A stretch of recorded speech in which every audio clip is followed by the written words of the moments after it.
नमस्कार। Delhi gas chamber बन गया है। आप तो जानते ही हैं कि दिल्ली में प्रदूषण या पॉल्यूशन बहुत ज़्यादा बढ़ गया है। औसतन जो AQI है, एयर क्वालिटी इंडेक्स, वो 500 के करीब है और कुछ जगहों पर तो 850 और 650 पहुंच गया है। इसका मतलब क्या है, मैं आपको बतलाता हूं। अगर AQI 50 और 100 के बीच में है तो वो अच्छी हवा है आपके लिए, लेकिन अगर वो 100 से ऊपर बढ़ जाए, 300 हो जाए, तो 300 जो है वो ख़राब है। और 300 से ऊपर अगर 500 हो जाता है तो वो भयंकर हो जाता है, बहुत ख़तरनाक हो जाता है और उससे बहुत नुकसान हो सकते हैं। अब 500 भी नहीं, दिल्ली में तो 650 और 850 तक ये पॉल्यूशन बढ़ गया है। और हमारी चिंता ये रहती है कि जो बच्चे हैं, जवान हैं या जो बुज़ुर्ग हैं, सीनियर सिटीजन्स हैं, उनको अपना बचाव कैसे करना चाहिए। हम इसके बारे में डॉक्टर साहब से बात करते हैं और वो हमें बताएंगे कि पॉल्यूशन क्यों होता है, कैसे होता है और इससे अपना बचाव कैसे किया जाता है। प्राइमस हॉस्पिटल के इंटरनल मेडिसिन डिपार्टमेंट के HOD डॉक्टर अनुराग सक्सेना आज हमारे साथ हैं। डॉक्टर साहब, हम आपका अपने शो पर स्वागत करते हैं। धन्यवाद। डॉक्टर साहब, आपको पता है कि आजकल जो है दिल्ली में पॉल्यूशन बहुत ज़्यादा बढ़ गया है, जहाँ पर AQI जो है कब तकरीबन 50 और 100 के बीच में होना चाहिए, ऑन एन एवरेज वो 500 के ऊपर चला गया। कुछ जगहों पर तो 850 और 650। तो इतनी खतरनाक सिचुएशन हो गई है कि एक तरह से मैं अगर कहूँ कि घातक हो सकती है। तो ऐसी सिचुएशन में जो हमारे लोग हैं उनको क्या क्या तकलीफें हो सकती हैं, क्या बीमारियां हो सकती हैं? देखिए, हम सभी लोग जानते हैं और कई सालों से जानते हैं कि पॉल्यूशन नाम का जो राक्षस है, जो दानव है, वो हिंदुस्तान में क्या पूरी दुनिया में अपने पैर जमाए जा रहा है और वो बढ़ता ही जा रहा है। और उसका कारण जो है वो हमें भी सभी को पहले से ही पता है कि जो हमारा इंडस्ट्रियलाइजेशन हो रहा है वो कारण है उसका। जो हमारा रैपिड हमारी ग्रोथ हो रही है हमारे कल्टीवेशन में, वो है उसके लिए रिस्पॉन्सिबल। और जो हमारे रहन सहन के तरीके हैं वो रिस्पॉन्सिबल हैं। और इसका मतलब ये है कि जैसे जैसे इन चीज़ों में बढ़ाव होता जाएगा वैसे वैसे हमारा पोल्यूशन जो है वो भी बढ़ता जाएगा, क्योंकि इन चीज़ों से जो गैसेस निकलती हैं, इन चीज़ों से जो स्मॉल पार्टिकल्स या पार्टिकुलेट मैटर्स निकलते हैं, इन चीज़ों से जो और तरह की ऐसी प्रदूषण फैलाने वाली चीज़ें निकलती हैं जो कि शरीर के लिए हानिकारक हैं, वो सारी बढ़ती ही जा रही हैं धीरे धीरे धीरे धीरे धीरे धीरे। और जब वो एक सैचुरेशन पॉइंट के ऊपर पहुंचने लगती हैं, उस समय में जाके ये हमारी हेल्थ को असर करने लगती हैं। जो हमारी हेल्थ पे असर होता है वो कई प्रकार से होता है और ये बहुत धीमा होता है, हमें दिखता नहीं है, हमें पता नहीं लगता। कोई पार्टिकुलेट मैटर, कोई गैस सूंघने में या किसी भी और तरह से आप उसको अलग से फील नहीं कर सकते, क्योंकि ये इतने छोटे पार्टिकल्स होते हैं, इसमें इतने हल्की सी वो गैसेस होती हैं। ना आप उनकी कोई बहुत ज़्यादा गंध ले सकते हैं, ना आप बहुत ज़्यादा उनको कुछ देख सकते हैं किसी भी प्रकार से। हाँ, जब वो बहुत सारी इकट्ठी हो जाएं तो आप आसमान में देखेंगे तो आपको हेज़ जैसी दिखेगी, वो ही हमको मालूम पड़ता है। लेकिन वो हेज़ जो देखने में बस दिख रही है, लेकिन सांसों के साथ जब हमारे अंदर जा रही है, वो अंदर क्या कर रही है, वो बहुत ही धीरे धीरे हमारे शरीर को वो नुकसान पहुंचाती जा रही है। अब जो बच्चे हैं उनको तो स्कूल से छुट्टी मिल सकती है, लेकिन जो जवान है जिन्होंने काम पे जाना है या जो बूढ़े लोग हैं जिनमें इम्यूनिटी कम है, तो उनके लिए तो ये बहुत खतरनाक हो सकता है। स्पेशली जैसे आपने बताया एक्सट्रीम्स ऑफ एज, छोटे बच्चे या बुजुर्गवार, इन लोगों की इम्यूनिटी थोड़ी कम होती है। एक में पनपी नहीं होती और एक में पनपने के बाद कम हो रही होती है। और बच्चे बता भी नहीं सकते हैं, बहुत छोटे बच्चे हैं, उनको मालूम ही नहीं पड़ेगा, वो उनमें दिक्कत होती है। दूसरा, जितने भी एस्मेटिक्स होते हैं या लंग्स की कोई भी बीमारी या हार्ट की बीमारियों के जो लोग होते हैं, उनमें ये प्रॉब्लम बहुत जल्दी पकड़ती है उनको और उनमें असर ज़्यादा दिखता है। जो लोग हेल्दी होते हैं, जो यंग होते हैं, उनमें असर थोड़ा कम होता है, लेकिन उनमें भी असर हो रहा होता है।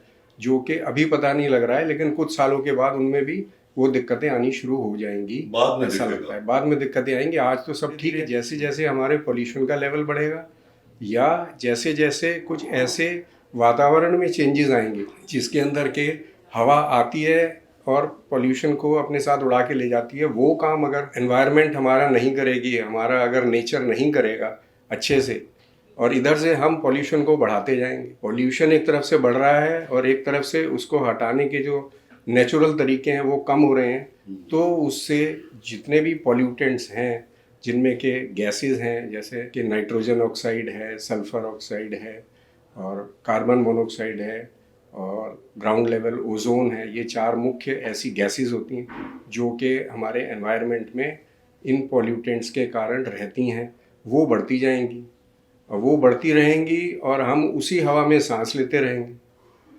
जो हवा चलती है यूजुअली और वो ले जाती है उनको उड़ा के, जैसे कि आपने सुना होगा बाकी देशों में भी बहुत इंडस्ट्रियलाइजेशन है, बाकी देशों में भी बहुत सारी इस तरह की चीज़ें हैं जिसमें कि कल्टीवेशन बहुत हो रहा है, सब कुछ हो रहा है, लेकिन वहाँ पे क्यों है कि वहाँ पे AQI जो है 50-60 ही है। अभी आपने देखा हो गाज़ा में इतनी लड़ाई हो रही है और वहाँ का AQI कल ही बता रहे थे, वहाँ पे AQI है 50 और 60, जहाँ पर के इतनी बमबारी हो रही है, बिल्कुल वहाँ पे इतने बम गिर रहे हैं, उससे कितना पोल्यूशन फैल रहा है। लेकिन गाज़ा का जिसमें के हज़ारों किलोग्राम का बारूद जो है वो इस्तेमाल हो चुका और रोज़ हो रहा है, ये भी नहीं कि 1-2 दिन से हो रहा है, 28-29 दिन हो गए हैं उससे हो रहा है, और उसके बावजूद वहाँ का AQI जो है वो 50 और 60 ही है। डॉक्टर साहब, मैं 2008 में बीजिंग ओलंपिक गेम्स की कमेंट्री करने के लिए गया था, तो वहाँ पे भी इंडस्ट्रियलाइजेशन की वजह से बहुत ज़्यादा पॉल्यूशन था, तो विजिबिलिटी बहुत कम थी, लेकिन उनके पास एक तरीका था, साइंटिफिक तरीके से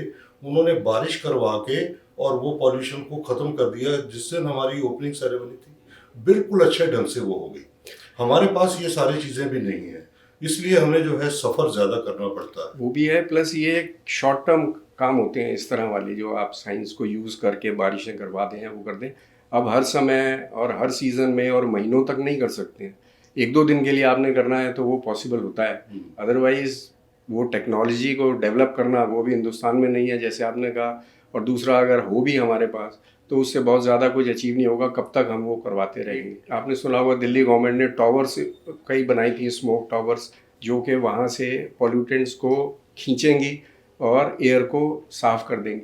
ये यहाँ पे कनॉट प्लेस में भी एक लगाया है। हाँ, ये पिछले 1-2 साल में ये शुरू किया था दिल्ली गवर्नमेंट ने, लेकिन बहुत ज़्यादा सक्सेसफुल हो नहीं पाया क्योंकि उसके लिए इतनी टावर्स और इतनी पावरफुल टावर्स चाहिए पूरी दिल्ली को हवा साफ करने के लिए, जो कि ह्यूमनली पॉसिबल नहीं है। तो अब दिक्कत यही है कि ये जो मौसम आता है, इस मौसम के अंदर आपकी हवा जो है वो थोड़ी कम जैसी चलनी शुरू होती है, या ठंडक के कारण जो एयर के अंदर हमारे स्मॉल मॉलिक्यूल्स होते हैं एयर के, वो हैवी हो जाते हैं। एयर के अंदर जो मॉइस्चर होता है वो हैवी होने लगता है due to the change in temperature. वो जैसे ही हैवी होता है तो उससे वो हवा का चलना थोड़ा सा कम हो जाता है और ऊपर भी नहीं जाता, और नीचे ऊपर नहीं जा पाता, नीचे रहता है। स्मोक, सूट, डर्ट और डस्ट ये इतनी पहले से ही विद्यमान होती है और वो उस हवा के अंदर मिलके उन वाटर मॉलिक्यूल्स के ऊपर चिपक के वो वहीं की वहीं ठहरी रह जाती है जी। और रोज़ उसमें ऐड होती रहती, रोज़ ऐड हो रही है। जो हटनी चाहिए वो हो नहीं रही, जो सफाई होनी है वो होना, और गंदगी जो है वो वैसे की वैसी बनती रहे तो वो इकट्ठी हो जाती है।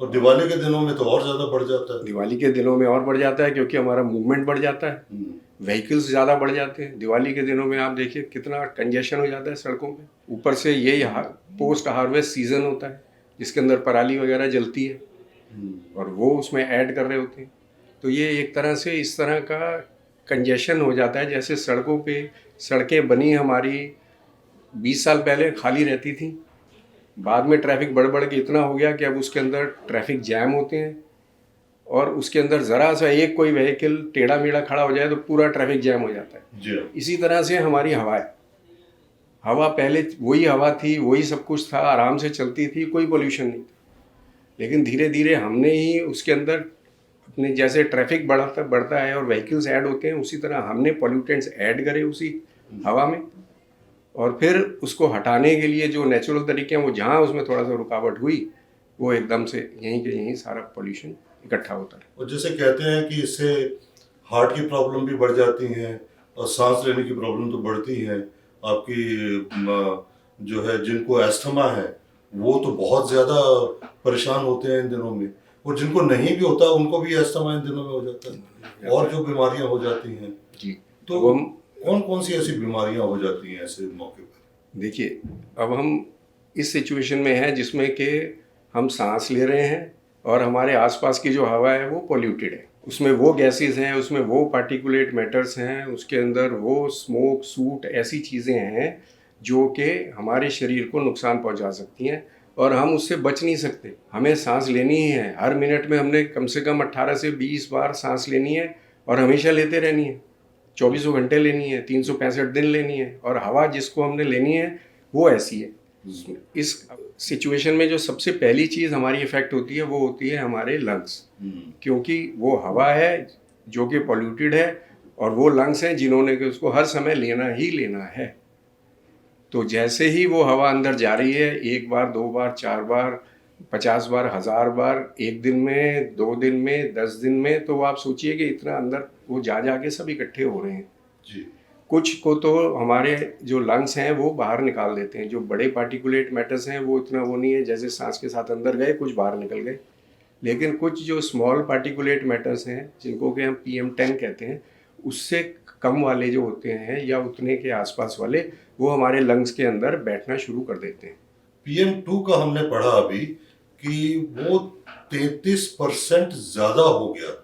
हाँ, पार्टिकुलेट मैटर 2.5 जी। या 2 जो हम कहें तो उसका मतलब होता है कि एक वो इतने स्मॉल पार्टिकुलेट मैटर, इतने छोटे कण जो कि 2.5 माइक्रोमीटर की साइज के हों, तो जो 10 के नीचे वाले होते हैं वो लंग्स में जाते हैं और लंग्स के अंदर चिपक जाते हैं और वहाँ पे अपना असर करते रहते हैं। जो 2.5 और भी फाइन पार्टिकल और भी छोटे जो हैं वो लंग्स में जाके लंग्स में ही नहीं रुकते, वो लंग्स के साथ जो हमारी अंदर आर्टरीज होती हैं उसके अंदर एब्जॉर्ब हो जाते हैं कैपिलरीज के थ्रू और वो खून में पहुंच जाते हैं। इतने छोटे हैं कि लंग्स उनको रोक नहीं सकता।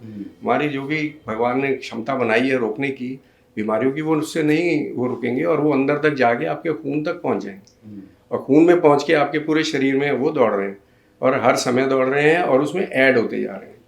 तो जिसकी प्रतिरोधक क्षमता अच्छी होती है, जो यंग पर्सन्स होते हैं, एबल पर्सन्स होते हैं, जिनमें कोई सांस की, लंग्स की और हार्ट की कोई ऐसी बीमारियां नहीं होती हैं, वो तो उसको उस समय में झेलते रहते हैं, उनको ज़्यादा फर्क नहीं पड़ता, अपना काम वाम सब करते रहते हैं। लेकिन अगर यही सिचुएशन बार बार हो, साल में कई महीने तक रहे और कई साल ऐसे ही निकलते रहें, तो फिर धीरे धीरे वो जो अंदर PM2.5 वाले जो पार्टिकल्स हैं जो अंदर गए हैं, वो खून के साथ जा के आपके ब्रेन को, आपकी आइज़ को, आपके हार्ट को, आपकी किडनीज, आपका नर्वस सिस्टम, इवन आपके जो रिप्रोडक्टिव ऑर्गन्स हैं उन पे असर करते हैं। मेल्स में इनफर्टिलिटी का एक कारण अब जो निकल के आ रहा है वो यही आ रहा है कि पॉल्यूशन के कारण भी इनफर्टिलिटी हो सकती है। जो प्रेग्नेंट लेडीज़ हैं उनके अंदर बच्चों का जो साइज़ है वो IUGR हो रहा है, इंट्रा यूट्राइन ग्रोथ रिटार्डेशन हो रही है उनमें, वो भी अब कह रहे हैं कि कुछ उसके अंदर जो पोल्यूशन है वो जिम्मेवार है। तो आप देखिए कहाँ कहाँ तक असर इसका हो रहा है। जो PM2.5 है, ब्लड के अंदर अब आपके पोल्यूशन घूम रहा है। और जब कि हमारे पास कोई रास्ता नहीं दिखाई दे रहा, ना तो सरकार की तरफ से कोई ऐसा इनिशिएटिव हो रहा है, ना कुछ और कुदरत की तरफ से हो रहा है, तो यहाँ पे हम अपने आप को सेफ कैसे रखें? देखिए, सेफ रखने का तरीका केवल एक ही है, वो कि आपका एक्सपोजर इन पॉल्यूटेंट्स वाली हवा से जितना कम हो उतना अच्छा। जिसके लिए हम ये हमेशा कहते हैं कि अपने घर में आप जिन दिनों ये बहुत ज़्यादा पोल्यूशन हो तो अपने खिड़की दरवाजे बंद रखें।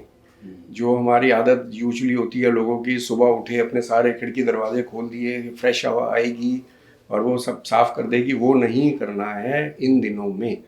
इन दिनों बिल्कुल बंद रखें अपने खिड़की दरवाजे और जितना हो सके इंडोर रहें। तो सुबह वॉक के लिए भी ना जाए? वॉक के लिए अगर जाएं तो मास्क लगा के जाएं, जिससे कि जो फिल्टर्ड एयर आपकी जाए, जितने पॉल्यूटेंट्स वो रोक सकता है मास्क वो रोके। क्योंकि अगर आप बिल्कुल फिजिकल एक्टिविटी ना करें वो भी ठीक नहीं है।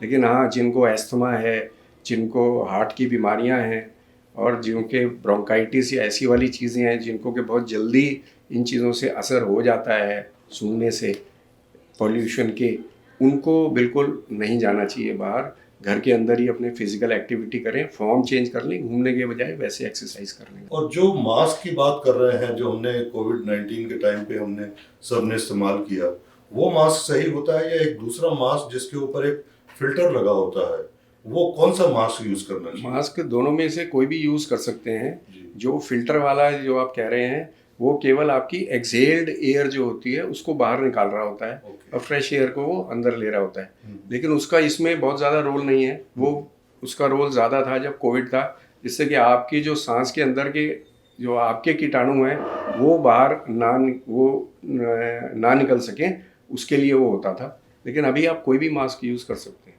लेकिन मास्क यूज़ करें अगर आपको कुछ भी ऐसी सांस की या हार्ट की दिक्कत है तो, और आपको बाहर जाना। तो आपने मेनली ये कहा कि एक तो हम बाहर ना जाएं और दरवाजे खिड़कियां बंद रखें।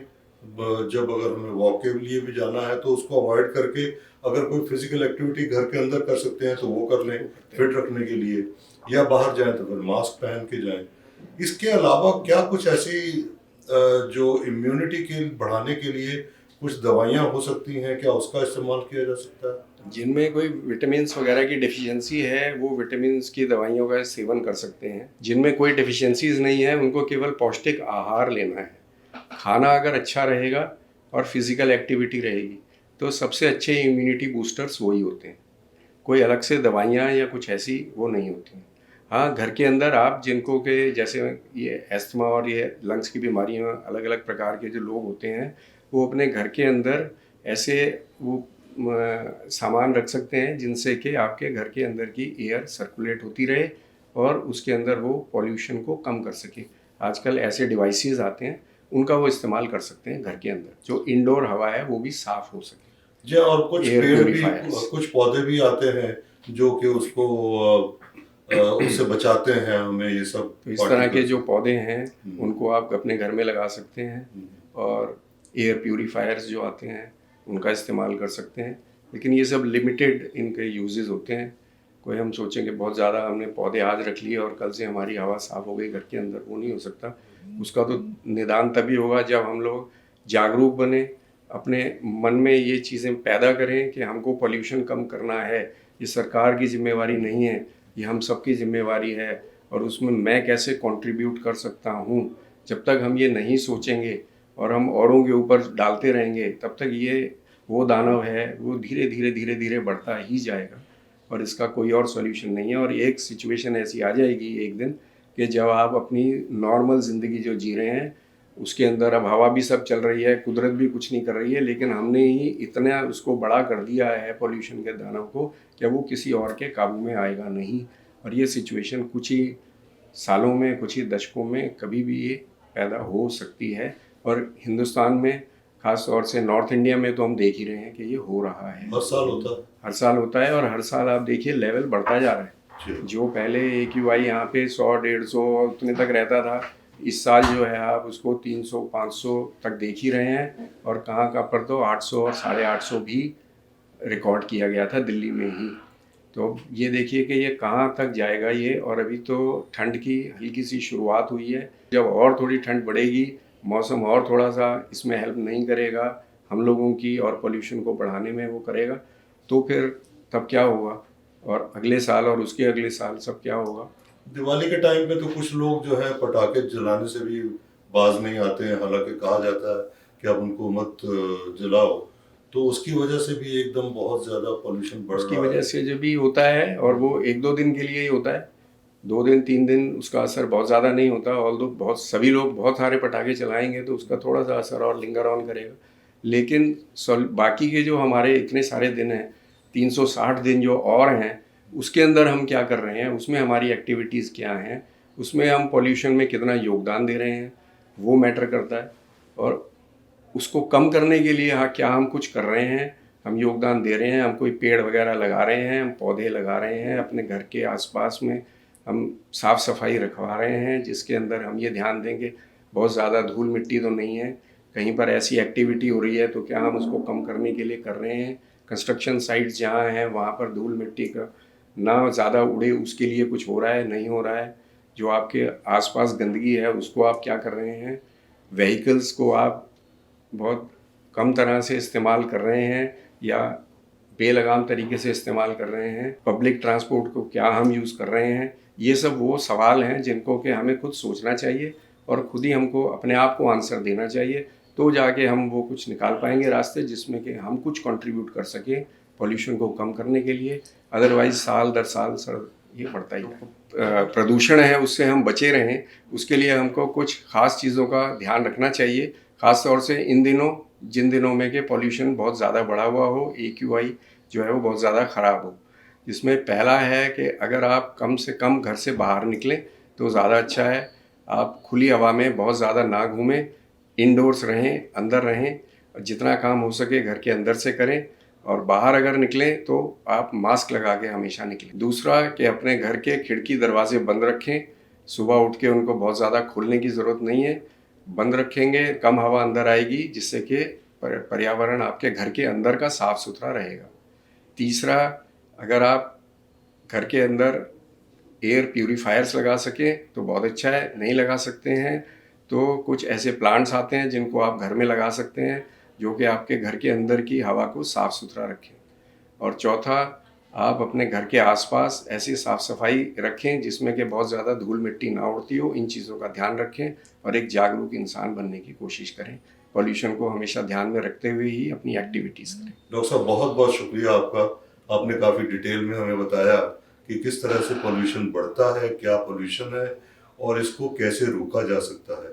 तो उसके ऊपर हमें खुद पर ही नियंत्रण कुछ लगाने पड़ेंगे, थोड़ा सा हमें अपना लाइफस्टाइल भी चेंज करना पड़ेगा या कुछ अपने ऊपर पाबंदियां लगानी पड़ेंगी इन दिनों में, ताकि हम जो है इसके शिकार ना बने। बहुत बहुत शुक्रिया डॉक्टर साहब।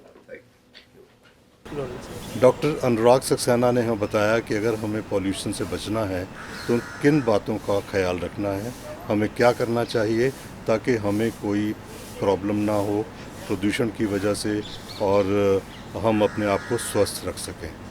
अगर हम डिपेंडेंट रहते हैं सरकार पर तो आपको ये पता है कि आजकल सरकार की प्रायोरिटीज़ बिल्कुल डिफरेंट हैं। इलेक्शंस हो रहे हैं, उतना ध्यान वो इसके ऊपर नहीं दे रहे हैं और ये स्थिति इस समय ऐसी है, मेडिकल इमरजेंसी की स्थिति है। इस मेडिकल इमरजेंसी के टाइम पर हमें खुद को ही अपने आप को करना पड़ेगा कुछ ऐसे काम जिससे हम अपने आप को स्वस्थ रख सकें और इस पॉल्यूशन से बच सकें। तो मेरा अनुरोध आपसे यही है कि जैसे डॉक्टर सक्सेना ने हमें बताया, आप उसका ख्याल रखें और अपने आप को स्वस्थ रखें। धन्यवाद। हमारा चैनल आप सब्सक्राइब कर लीजिएगा अगर आपने अब तक सब्सक्राइब नहीं किया, और बेल आइकॉन भी ज़रूर दबा दीजिएगा ताकि आपको नोटिफिकेशंस मिलते रहें। नमस्कार।